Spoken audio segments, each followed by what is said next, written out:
There were no red flags, no warnings, no manifesto, no madness written across his face. He was quiet, disciplined, forgettable. He paid his bills, tucked in his daughter, shoveled his neighbor's driveway, and then he flew across the country to dig up a kill kit he'd buried 2 years earlier, just to be ready. Israel Keyes didn't kill because he was angry or because he was broken. He killed because he wanted to, because he could, and because the idea that no one could stop him thrilled him more than anything else. He studied other serial killers and intentionally avoided being like them. No pattern, no preferred victim, no signature. He didn't want to be caught, and for over a decade, he wasn't. He planned, he practiced, he moved in silence.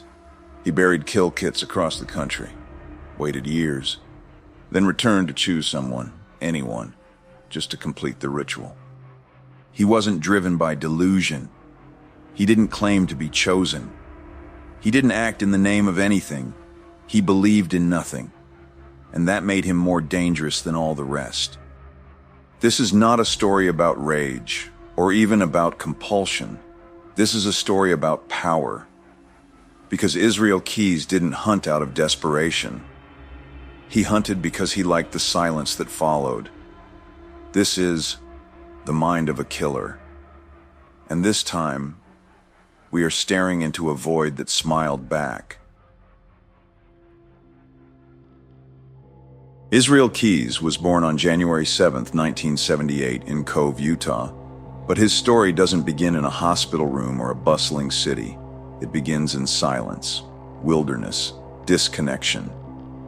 He was the second of 10 children, raised by devout fundamentalist parents who rejected government public education and even electricity. The Keyes family lived in a one-room cabin in the woods. No running water, no heat, no neighbors. They hunted for food. They chopped wood to stay warm. They read only what their beliefs allowed.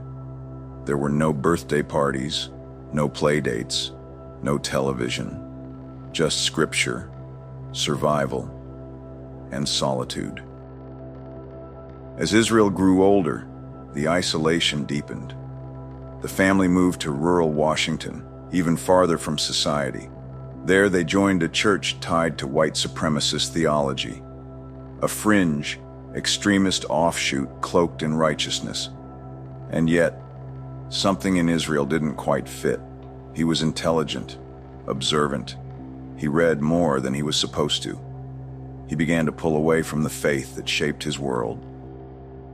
But while the other kids memorized verses, Israel Keyes was watching, testing. By the time he was a teenager, his thoughts were turning dark and deliberate. He later admitted he began hurting animals. He would stalk hikers in the woods, just to see if he could get close without being noticed. He broke into homes not to steal, but to practice being invisible. And when he was around others, he played the role. Polite, quiet, normal. But behind the eyes of that quiet kid in the woods was a mind already calculating. There was no tragedy, no moment of trauma, just a boy raised in silence who chose to stay there. By the time he left home, Israel Keyes wasn't seeking salvation. He was searching for freedom, the kind most people fear, the freedom to do anything, to take any life, to feel nothing.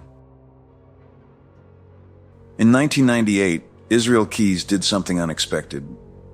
He left the woods and joined the U.S. Army. He was stationed in Fort Lewis, Washington, then Egypt, and later at Fort Hood, Texas. For the first time in his life, he was surrounded by structure, people, and accountability. And yet, he blended in perfectly.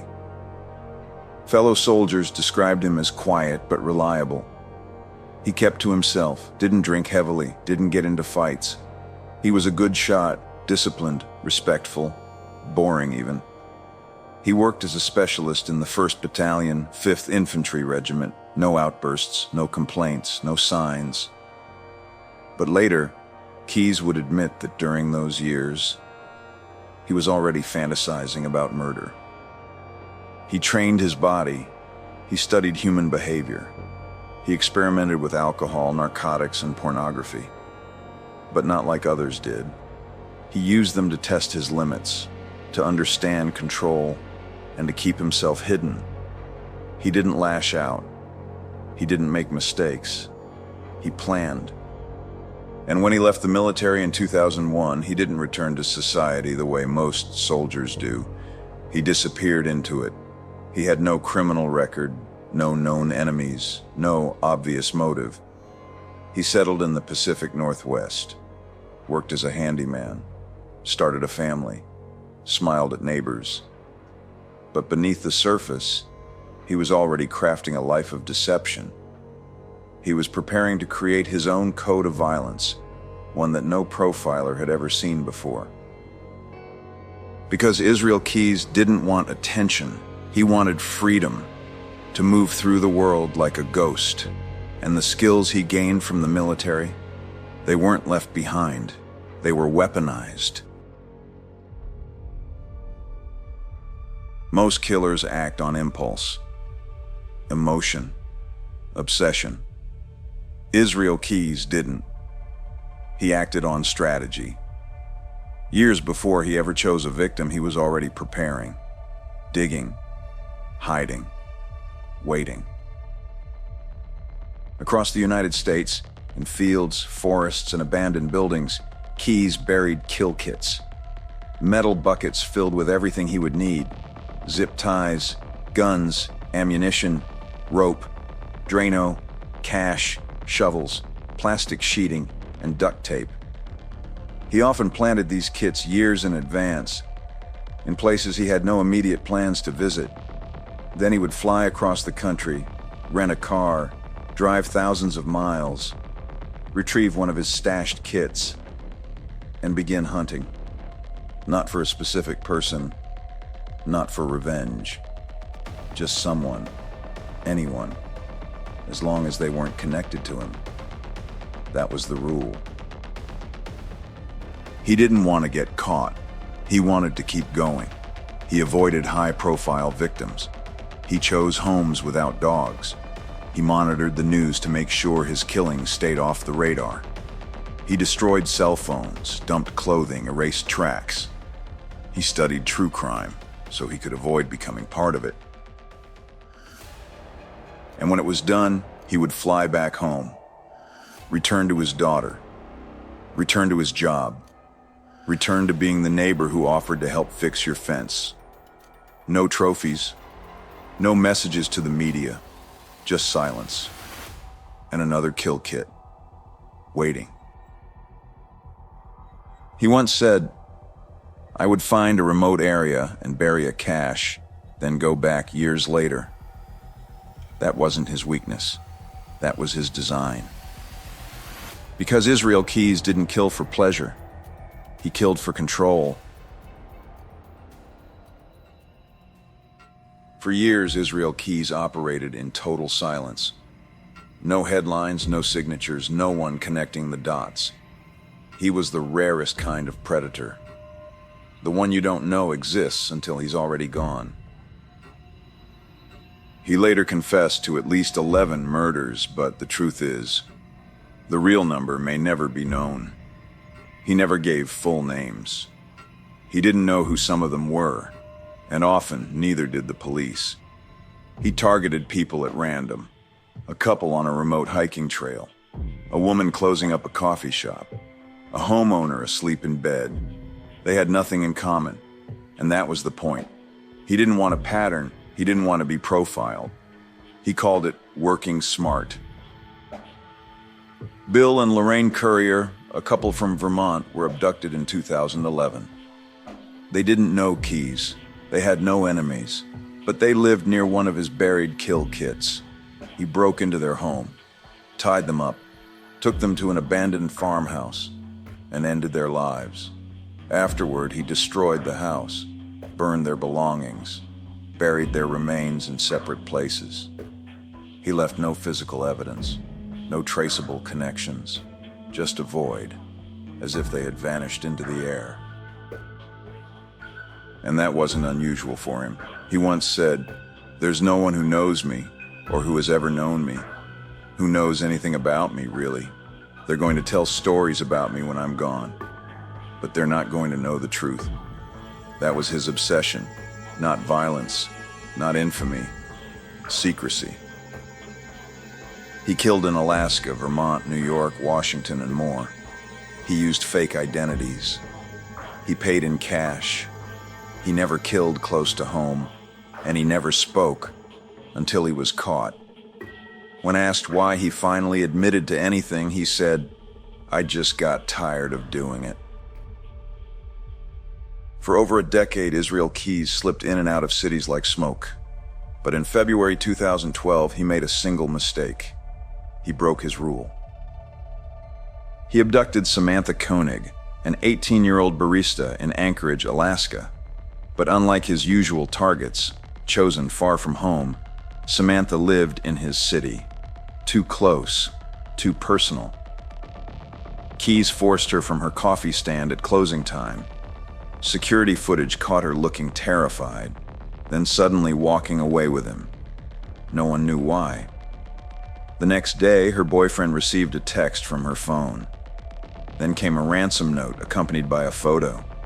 It appeared Samantha was still alive, but what the photo didn't show was that she had already been gone for days. Keyes used her debit card to withdraw money across multiple states. From Arizona to Texas, cameras showed a man in a hoodie and sunglasses, always gloved, always calm. But it was a rental car and a sharp-eyed Texas patrol officer that finally ended the chase. March 13, 2012, Lufkin, Texas. Keyes was pulled over. In his car, Samantha's debit card, her cell phone, her ID, and a disguise kit. It was over. Or so it seemed. In custody, Israel Keyes opened up, but only on his terms. He didn't cry. He didn't rage. He smiled. He told investigators about the Courier case. He hinted at murders in Washington, New York, Vermont, and across the U.S. He even drew maps, but left them vague, cryptic, almost mocking. He said he would talk more if his execution could be guaranteed. He didn't want life in prison. He wanted control right up to the end. One FBI agent described him as a contractor of death, hired by no one, answerable to no one. In the end, they couldn't pin every murder to him, but what they uncovered was enough to chill the agents and the country to the bone. Because Israel Keyes wasn't caught by good detective work. He was caught by inconvenience, by boredom, by one small deviation in a perfect plan, and that terrified the people hunting him. Prison didn't rattle Israel Keyes. It bored him. He didn't rage in his cell. He didn't lash out. He waited, quietly, calculating his next move. Because even behind bars, Keyes craved control. Investigators kept pressing him for details, victim names, burial sites, more confessions. Sometimes he gave just enough, a state, a river, a gender, and then silence. He teased the FBI like a cat plays with its prey, releasing just enough truth to prove he had more, and never enough to close a case. He requested a quick execution, said he didn't want to sit in a cell for decades. He wanted to end things on his own terms. But the legal process takes time. Too much time for Keyes. On December 2nd, 2012, he was found dead in his cell at Anchorage Correctional Complex. He left behind a note, handwritten, cryptic, and poetic. It referenced nature, the thrill of the hunt, and the peace of death. But there were no names, no maps, no final confessions. Just one last act of secrecy. The FBI later confirmed his full list of victims may never be known. He had erased it all, burned evidence, deleted files, left no paper trail. Even the kill kits that were discovered were found by chance. And now, the only person who could tell the full story was gone. Israel Keyes died the way he lived, silent, controlled, and still a few steps ahead. Israel Keyes didn't kill for chaos, or for visions, or even for hate. He killed for control, he hunted in silence, he planned in shadows, and when the game no longer interested him, he ended it himself. He was methodical, unemotional, erased by his own design. But what if the next killer didn't want to disappear? What if he wanted you to see him, to fear him, to remember his name? What if the next story isn't about silence, but about ego? Next week, we dive into the mind of a man who needed the world to watch. He wasn't hiding, he was performing. Luca Magnotta, from online seduction to digital horror, to the manhunt that went global. Coming up next on The Mind of a Killer.